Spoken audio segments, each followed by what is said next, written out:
A violent blast tore through the ocean. The escort ship Shahid Soleimani was not struck from above. It was broken apart from below the surface, 19 seconds. That was all the time the $120 million vessel needed to disappear into the darkness of the seafloor.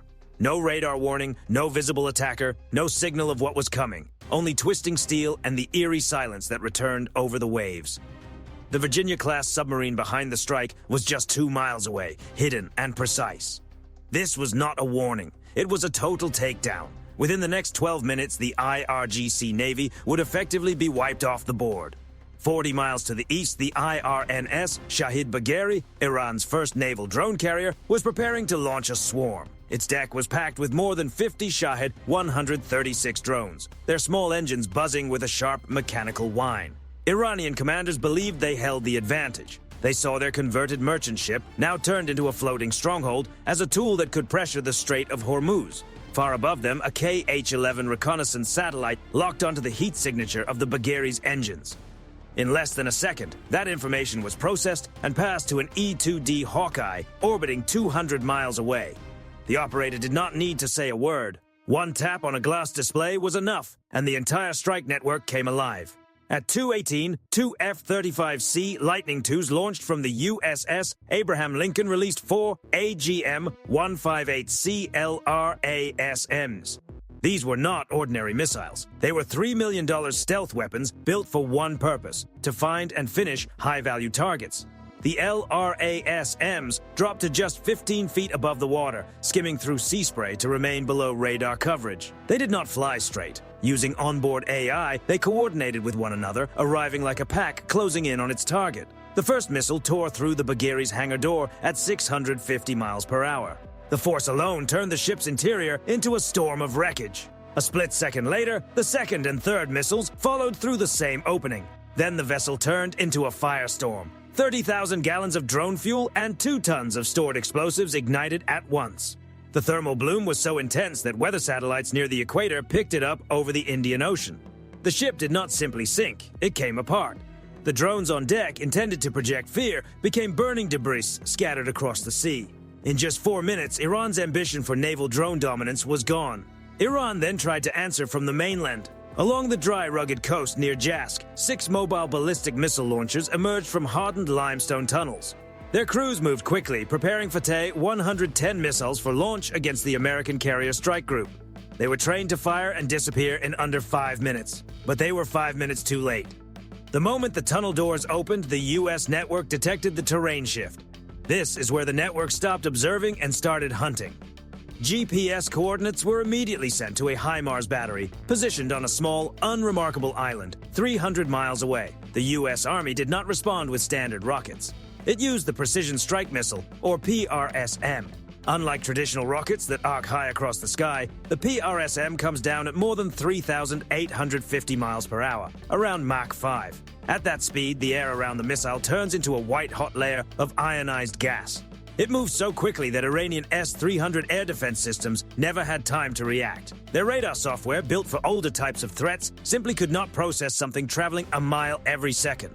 The first PRSM slammed into the lead launcher with the force of a small meteor. It did not need a massive warhead. The kinetic energy of a 2,500-pound object moving at that speed was enough to erase a 20-ton truck and toss nearby armored vehicles aside like toys.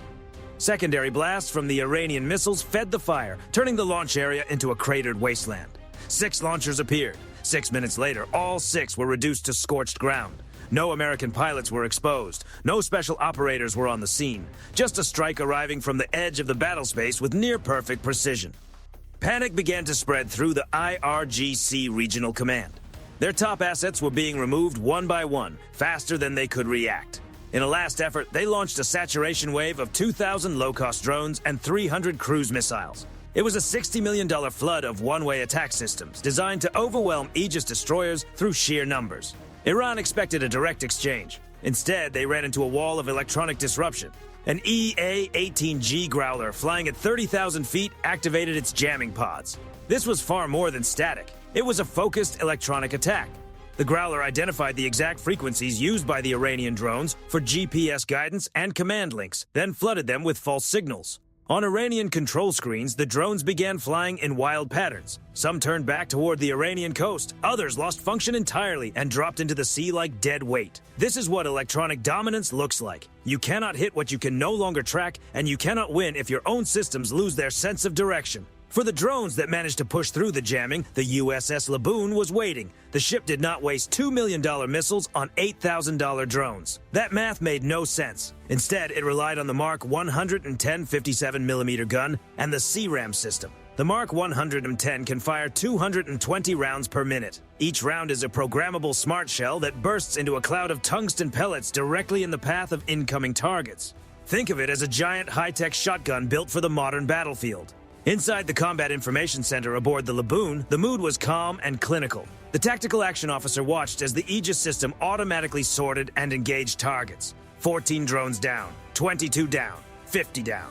The swarm was not becoming a crisis. It was turning into cleanup. Every Iranian drone that hit the water proved the same point. Sheer volume cannot overcome a stronger network. To understand why those 12 minutes were so one-sided, you have to look past the blasts and focus on the kill chain. In modern warfare, the platform firing the weapon is often the least important piece of the equation. This was a true system of systems operation, the kind of integrated capability no other military can match at this scale. It starts 500 miles above Earth with the KH-11 satellite. This is not just a camera. It is a collector of data across the electromagnetic spectrum, detecting the unique signatures of radar systems and communications. When it identifies a target, it does more than take an image. It produces coordinates accurate enough for direct targeting. That information is encrypted, sent to a ground station in the United States, and then forwarded to the E-2D Hawkeye. The Hawkeye acts like the quarterback of the entire operation.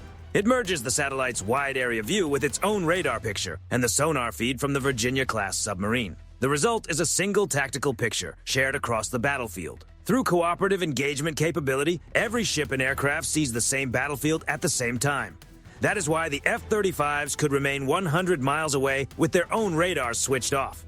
They were not blind. They were operating through the eyes of the entire network. When the pilot pressed the trigger, he was not just launching a missile. He was activating a global web of sensors, communications, and weapons.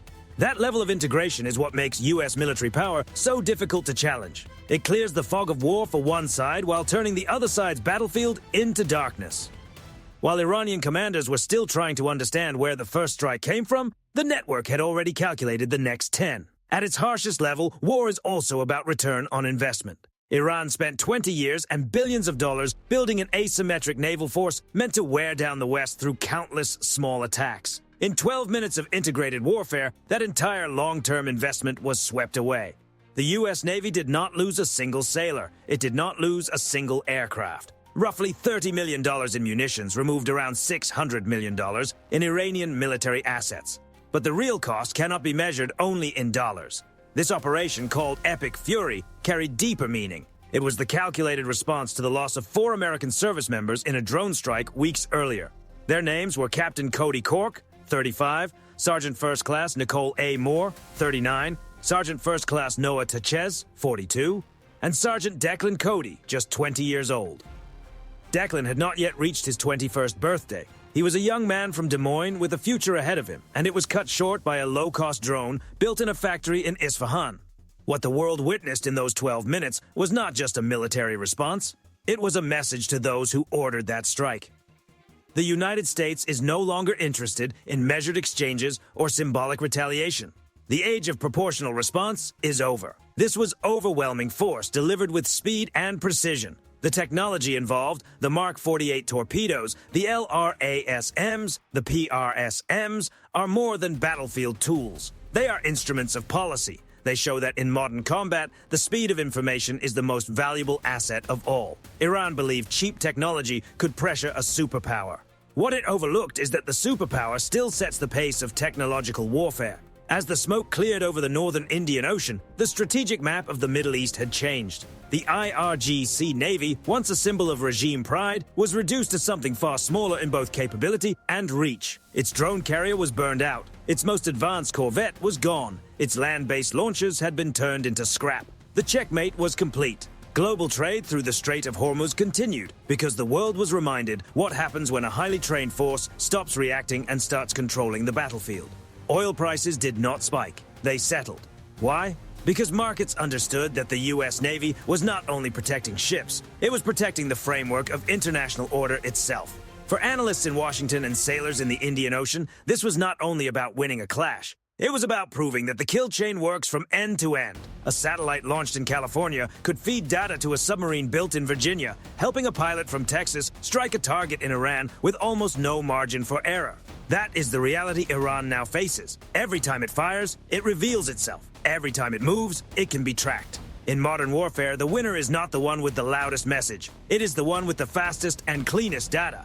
And on that night, American data was flawless. The lesson for any adversary is clear. Never walk into a technology fight against the force that wrote the rulebook. If you challenge the network, you are not just facing one ship or one aircraft. You are facing the combined reach of the most advanced military machine ever assembled. And as the world saw, that machine can reshape the balance of power in minutes, 12 minutes. That was all it took to reset the board. In less time than it takes to finish a cup of coffee, an entire naval strategy was dismantled. This is the reality of the 21st century battlefield. Fast, quiet, and decisive. But even as we look at Mach 5 missiles and stealth submarines, we should never forget the people behind the systems.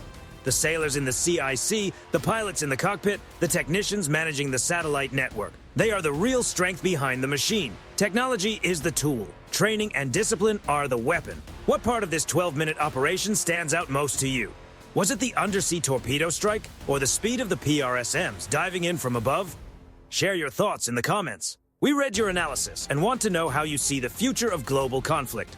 And if you want more breakdowns of the real technology behind the world's most powerful military, subscribe and turn on notifications. We bring you the logic behind the battlefield.